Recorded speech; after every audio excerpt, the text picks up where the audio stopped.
Man, it's been wild to see how over the years London's changed, right? You remember back in like 2017 when the market was absolutely on fire. For sure. It was next to impossible to get an investment property.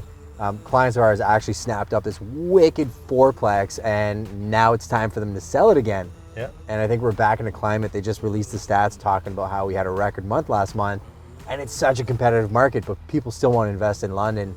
Really hard to find purpose-built as well too. And maybe we should explain to people a little bit the difference between purpose-built and non-purpose-built property. Yeah, so purpose-built property, I mean, pretty much top on most investors' checklist.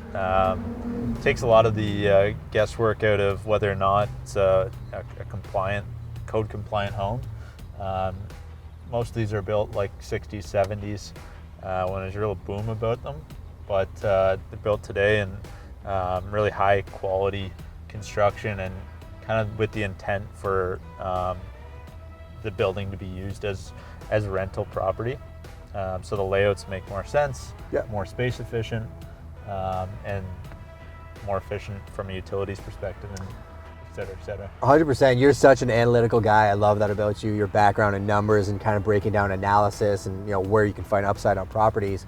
What I see, because we work with such a large pool of investors as a branch of Prime, is we see all aspects of the business, right? We see people that go downtown and they look at the beautiful century homes that were converted to 9plexes that have gone through 3 or 4 iterations of different requirements from a zoning or a licensing perspective. And we're well versed in that, but it's almost like in a city that's as old as London, when we see these purpose-built places, we get so fired up because it really simplifies a lot of the dynamics of identifying that upside. So don't want to waste any more time. We should talk to the audience for a second. I'm Justin Conoco from Prime. You got my man Jamie Dodds here.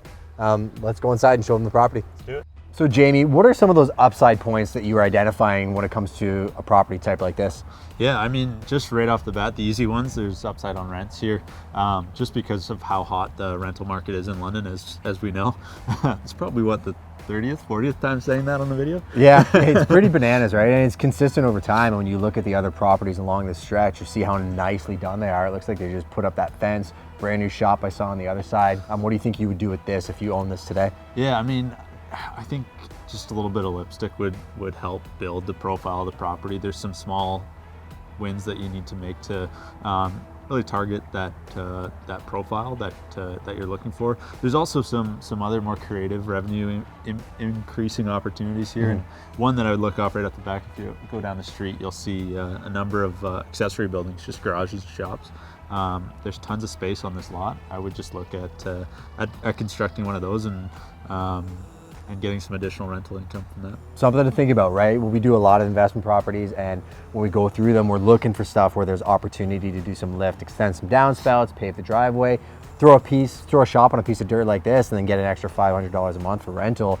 These are factors that actually add to your bottom line. So this is great, right? Having somebody that got into the market, had an asset, and maybe has an opportunity to get into something else, that's where the timing is right for people like you to jump into a property like this and still have a ceiling where you can lift some value. Another thing I want to point out is we actually ran this by the team and wanted their opinion on it, and that conversation around purpose-built versus non-purpose-built properties came up. Lindsay Gowan, our in-house investor designer specialist, was saying, yeah, she's amazing. From a design perspective, these properties are great because you're not retrofitting, changing walls out, dropping ceiling heights like you have to with some older properties. So it's actually much more cost efficient to do it. And then Nathan was also pointing out that you don't have to worry about the Uncle Jimmy type renovations that have happened over the years.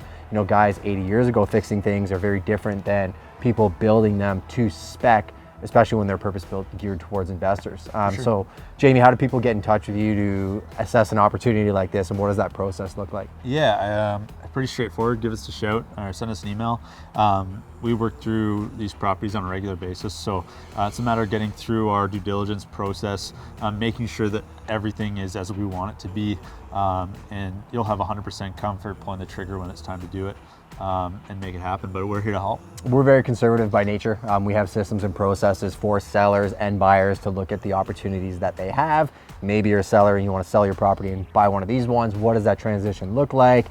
Give us a shout. We'll be happy to walk you through that process and explain everything and not make you feel rushed. But don't take too long, because like Jamie said, we've been saying in so many videos, the London market is on fire and people go nuts for opportunities like this. It's definitely a prime time to buy.